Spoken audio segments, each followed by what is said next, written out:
Hello and welcome back to the Impression Wiz channel. I'm your host, the Impression Wiz, and welcome back to Pester Quest, specifically the Alpha Run. And today we are doing the third part of the Jane Crocker route. And the reason you didn't get this earlier is because I had some technical issues the last time I was trying to record this specific episode, actually. So, apologies on that, but let's go ahead and get to it.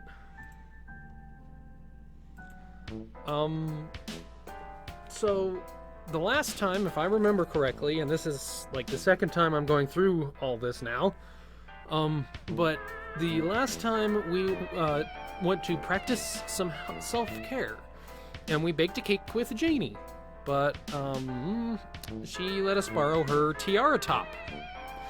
And anyone who knows Homestuck knows exactly how bad that ended up.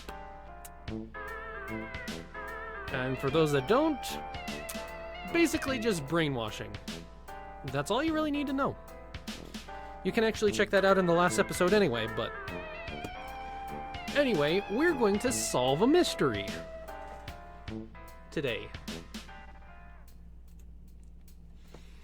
It's been bothering you for a while, but for someone who claims to follow in the footsteps of a very gutsy, of the very gutsiest of gumshoes, Jane seems pretty unmotivated to find out who's been trying to murder her all these years. Perhaps you should use the means at your disposal to finally put this mystery to rest once and for all.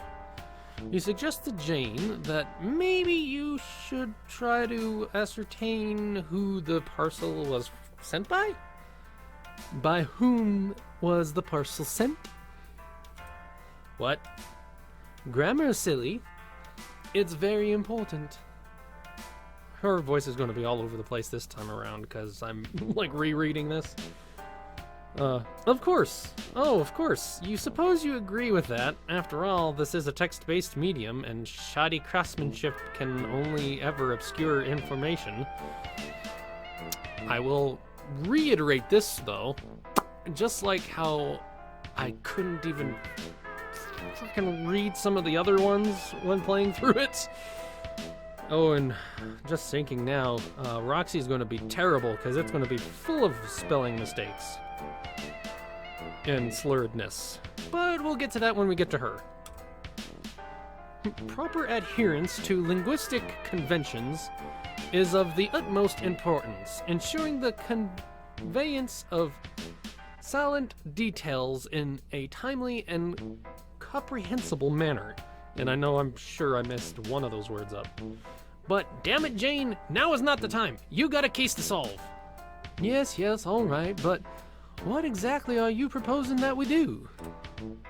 There's very little evidence that we could feasibly collect. The two of you look forlorn out of the window again. Down to where the mailbox should be. Jane is right. That avenue of investigation went up in smoke a few minutes ago. Figuratively and literally. The investigation has barely gotten started, and the trail has already gone cold in a blazing ball of fire. I like that joke still.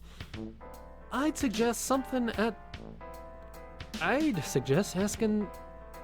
at the mail office or similar, but I don't suppose they know anything detailed about the package's origins.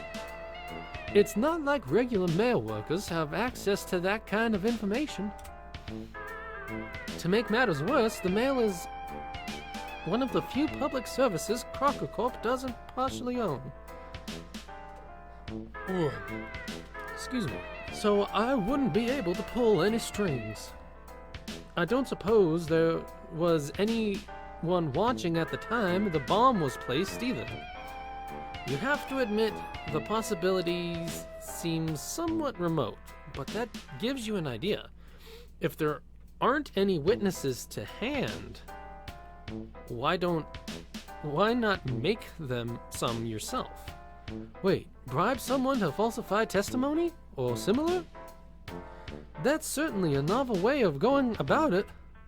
Jane seems to be giving it a lot more thought than you would have expected, but in any case, that wasn't at all what you meant.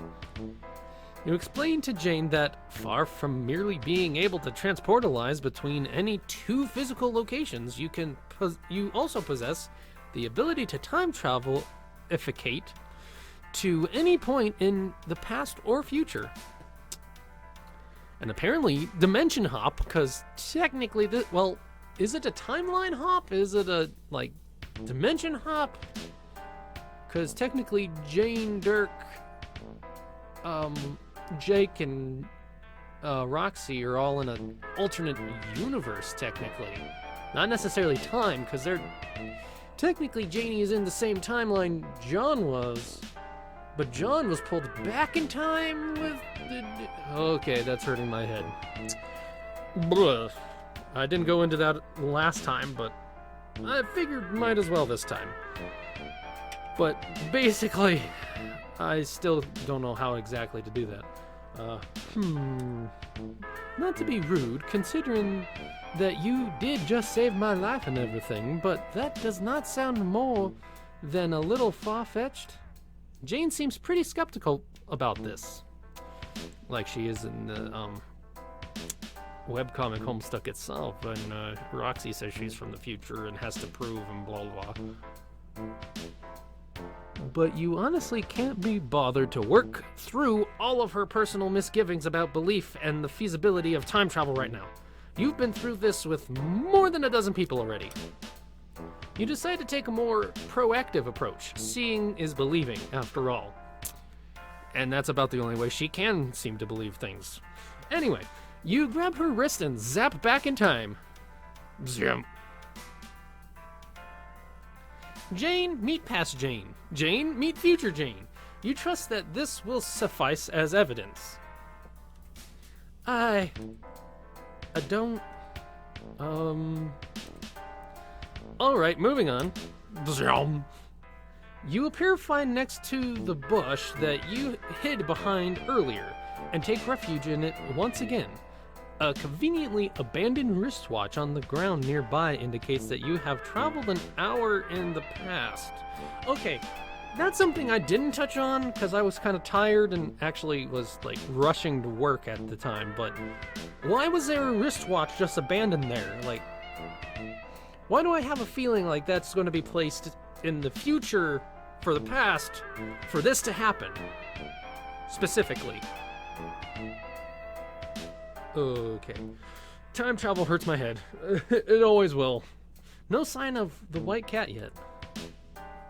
The mailbox is there in all of its beautiful, unexploded majesty, but stands empty as of right now. This is perfect. All you have to do now is wait for the truth to come to you. See, Jane?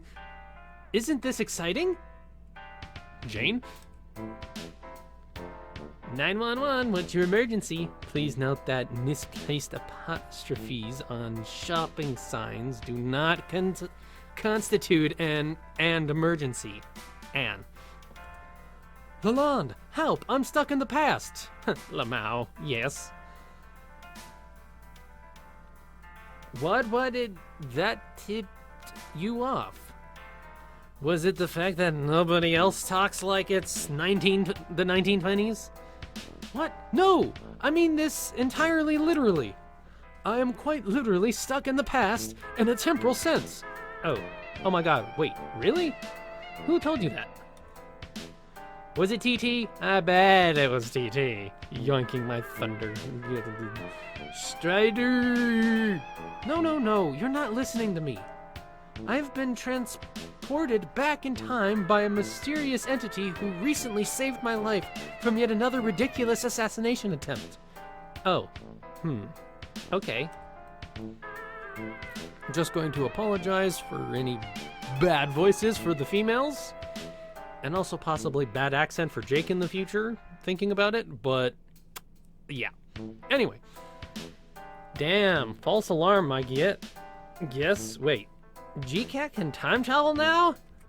No, this is a different mysterious entity. They don't seem related to God Cat as far as I can tell. We are actually white colored, I guess. They rescued me from a parcel bomb in the mailbox a short while ago and have since taken it upon themselves to help me find out who was responsible. They're remarkably enthusiastic about the issue, almost as if it were their civic duty somehow. So, a number of mysterious abilities, intimate knowledge of mail safety, and a compulsion to aid random citizens. Are you sure this person isn't just your mailman, Janie? I mean, who knows what kind of magic those little guys can pull off? I'm pretty certain they have absolutely nothing to do with the profession of mail delivery in any particular sense. Anyway, the point is, we're now an hour in the past from our perspective, waiting for the perpetrator to place a bomb that now, not a few minutes ago, threatened to blow me to Kingdom Come. It's all a bit much to take in. Well, shucks, Pester. Shucks, Buster, indeed. Can I go back just... Oh, okay. While Jane has busied herself with something on her phone, don't get it, you've been keeping a lookout for anything suspicious. So far, nothing has happened. But now, just out of sight, you hear the telltale sound of a vehicle approaching. Da-ding-da-ding-da-ding-da-ding. Oh no, it wasn't the ice cream man. Dang it. You quickly, gently elbow Jane in the ribs to get her attention, and the two of you peek your heads attentively out of the bush. You watch as the unassuming van pulls up outside of the house. You keep watch as an unremarkable person gets out and carries a small pile of mail over to the mailbox, totally unsuspiciously. From this distance, you can't really make out anything about them at all.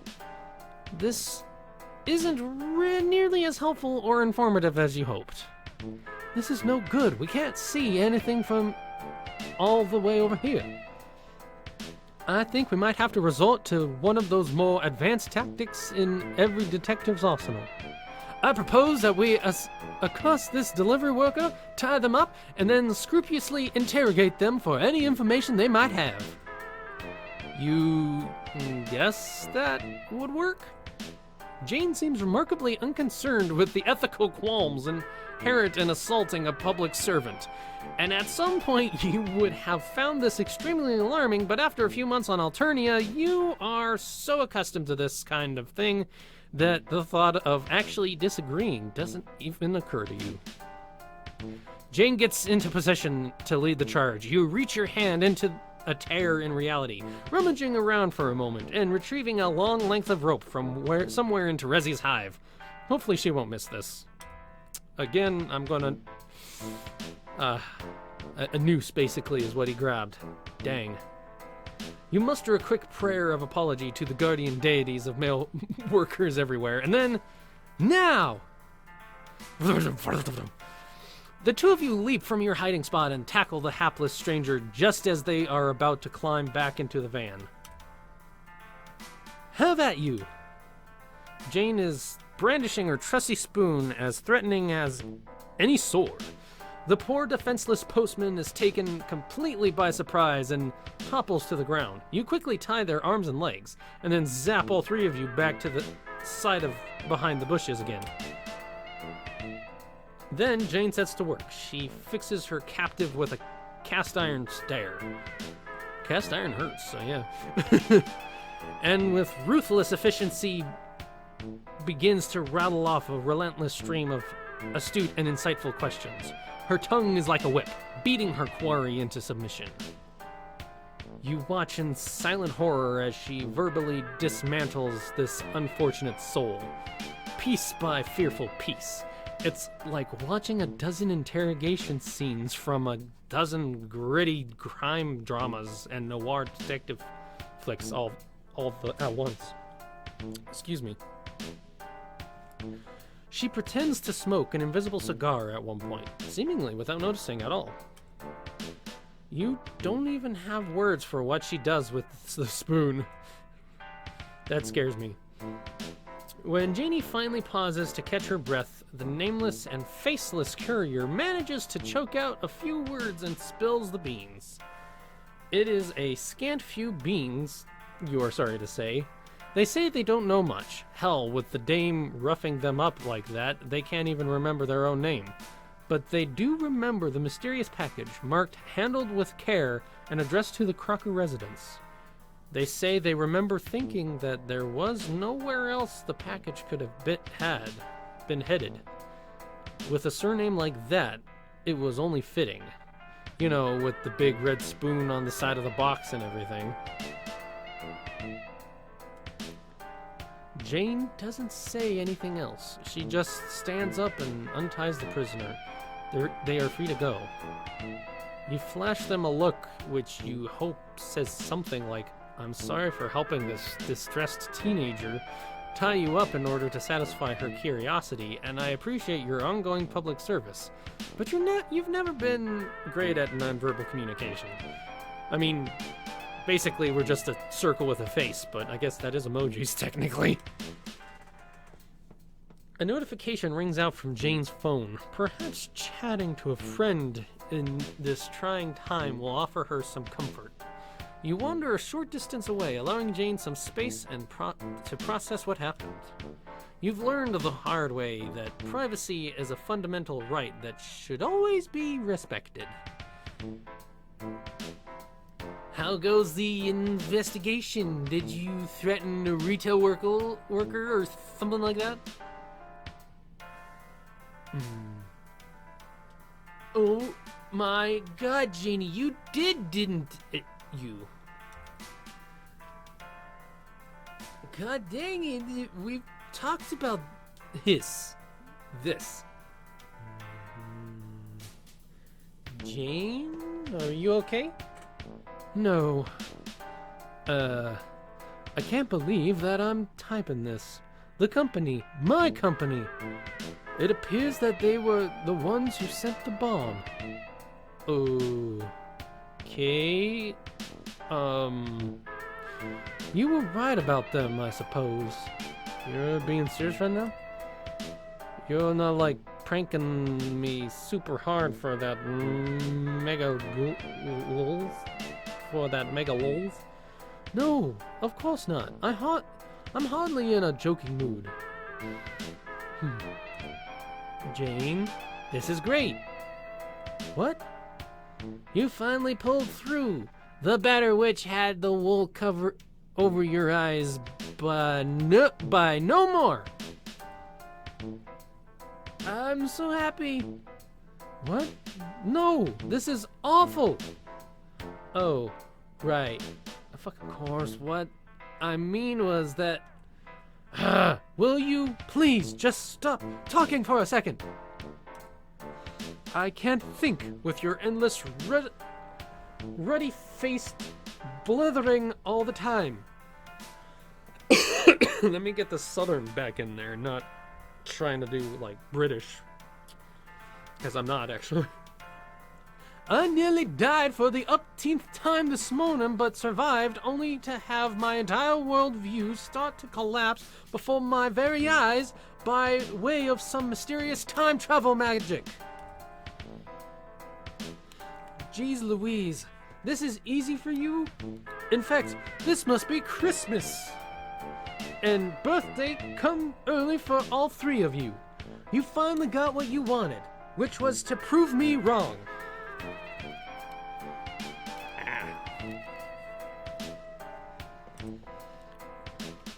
Your insane collective conspiracy about my entire life being part of some evil plot looks like it might just hold water after all. Congratulations. Go on, say that you told me so. Here, I'll even type it out for you to copy and paste, so you don't have to worry about any more spelling errors. I told you so. No? I'm not really sure what to say. You're kind of scaring me. I'm sorry. This is scaring me too. Jane sighs. You give guess the conversation may be taking a turn for the heavy, but you can't say for sure. You're looking at a floating butterfly, sorta, too, so... You're feeling good about your decision not to pry into this private discussion. It would truly be some kind of fucked up to intrude at such an invulnerable moment, when people are rarely seen at their best. It feels as though I'm in the middle of an ocean. Scratch that. It feels like my whole world is an ocean. Something so immense, so dark, so vast and deep that I can't even begin to imagine what might be beneath the surface. Everything that I've ever known, everything that I've ever been, is sinking down into it and vanishing with nary a trace. And my only solace is to jump off of my own volition before I pull under by force. And what? Is someone going to catch me and help me stay afloat? I mean, the only float my best friend in the whole world has any familiarity with is flipping cocktails. Oh my god, Jane, I know you're like being kind of mean and exasperated right now, but it means a lot to hear that you're my best friend. I love you, heart.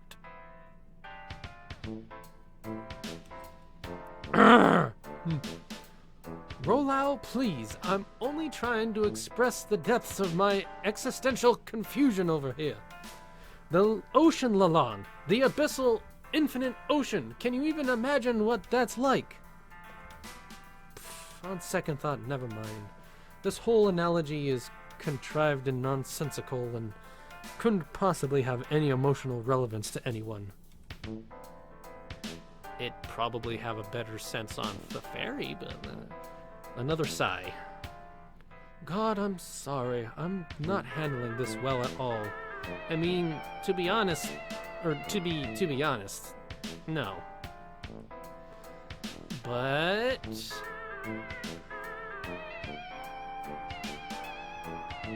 LBR, I don't know what that means.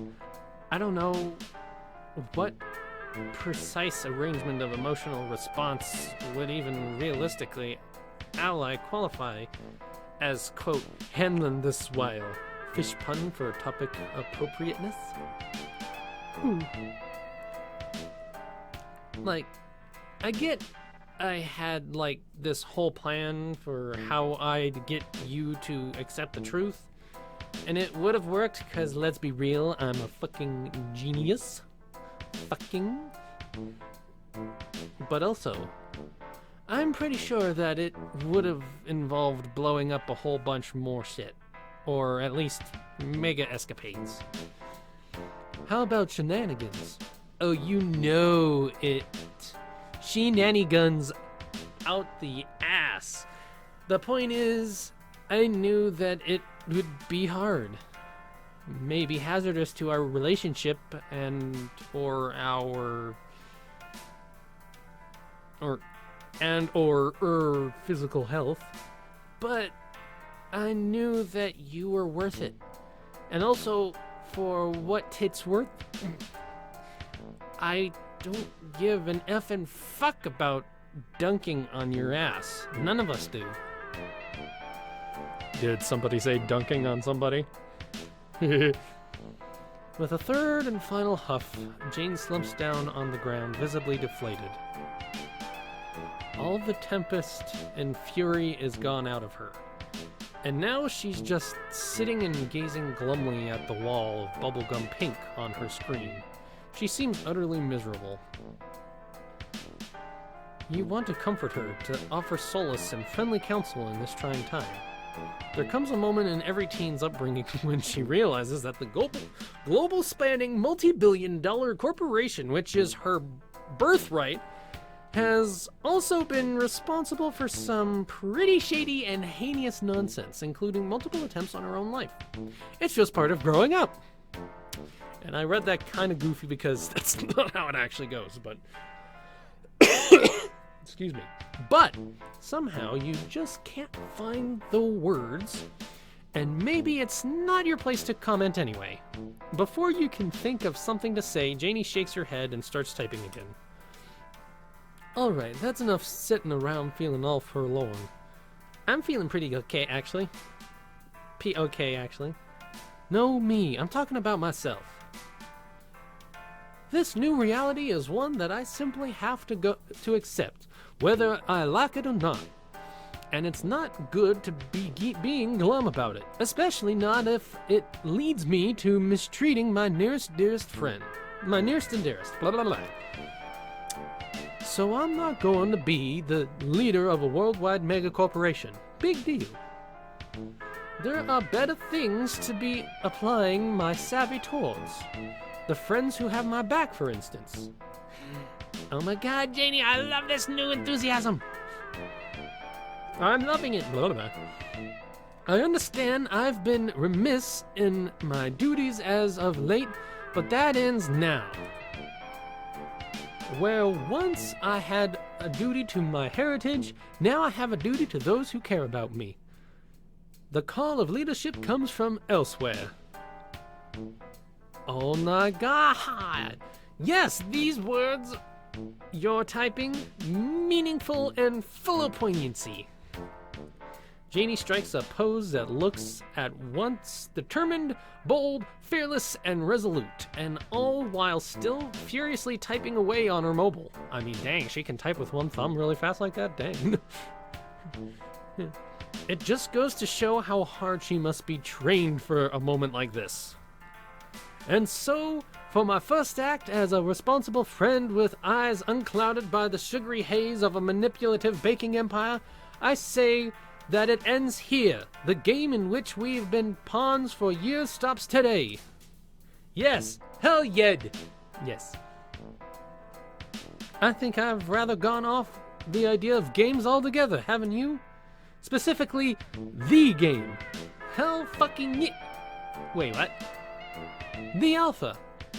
I've decided that I'm not going to participate.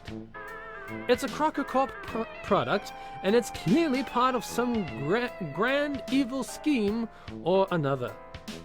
It'd be positively suicidal to consider playing it at this point. Well, yes, but what? There's no doubt in my mind about it. Oh boy. Role reversal? From the comics? Well, technically, that is kind of how this whole game is gone, but... Furthermore, as your friend and as one recently reminded of her duty of care in this regards, I feel like I should strongly advise against any of us playing it, or anyone at all for that matter. Now that I think about it, it's our solemn responsibility to ensure that nobody ever gets their hands on this game. Just imagine the havoc it would wreak. I just kind of started thinking, technically the game kind of is ending the world in one timeline, but also kind of stopped it, but that timeline is still there. Anyway. We got 1 week before the alpha is due to release. I'm certain we can think up of some nefarious schemes to disrupt it in the meantime, if we work together as a team. I trust I'll be able to count on your hacksaw skills, sick, in this endeavor. Sure. Completely accidental lack of incitement. My 6 skills are yours to command.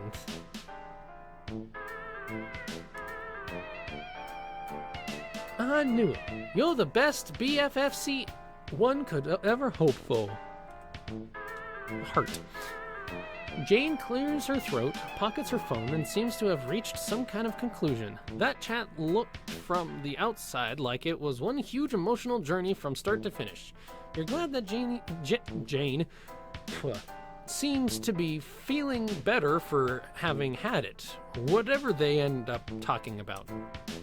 Sometimes, all you need is a friend to vent things towards, in a healthy and productive manner. I suppose I should thank you again. Without your help, I might never have learned the truth. It's quite positive I would have lived out the rest of my potentiality. I think that's fitting for what she might say. Very short life without another opportunity to see things for what they really were. I don't know how I shall ever repay you. Since nothing today has changed the fact that Janie is ludicrously wealthy, you can't think of a great number of ways that she could feasibly repay you. But that might just be pushing it a little too far all at once.